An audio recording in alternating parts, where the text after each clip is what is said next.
Здравейте! В днешното видео ще ви направим кратка демонстрация на Celtron B33.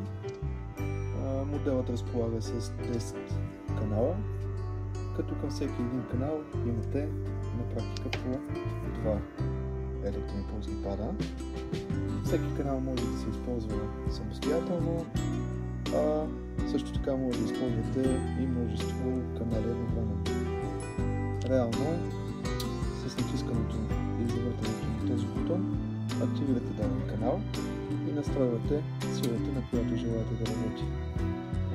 Пак казваме, че всеки един канал може да се използва отделно, а могат да се използват и всички заедно. Celtronът има просто управление за работа, но тук е изключително ефективно. От тук настройваме времето на самата процедура, като можете да изберете по ваш избор, съответно бутон за стартиране на работа и вече в това поленце Speed виждате скоростта на самия импулс. Разполагате с 4 режима на работа, както и с един автоматичен. Програма 1 се използва за отпускане на мускулите и премахването на болката или напрежението в тях. Програма 2, на която сме и в момента, се използва съответно за третиране на областта на бедрата или областта на гърдите. Програма 3 и 4 те са за стягане на мускулатура и изгаряне на мъзли. Така че, както казахме, имате и автоматичен режим на работа.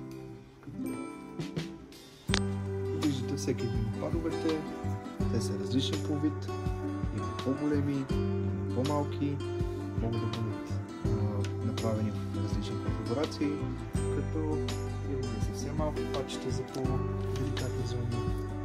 Виждате ги. Ето това представляват. Съответно към този комплект имаме и падове за гърди. Виждате ги, те са пластични, удобни и могат чрез регулиране с тези ръчици да изберете подходящата за вас ширина и големина. Настройката реално бива такъв тип форма. Поддържаме и падове, както от големите, така и от по-малките, като консумативни причини.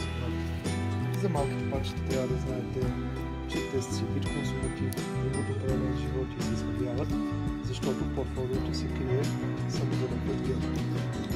По-големите падове, тези за гърдите и тези, които са за тяло, този тип, те реално имат много дълъг живот, защото се загряват посредством коланите, които виждате. Като самите коланчета отново са по-къси, по-дълги, в зависимост от зоната, която ще се използва. Всички са супер еластични и са с двойно зареждащо върху за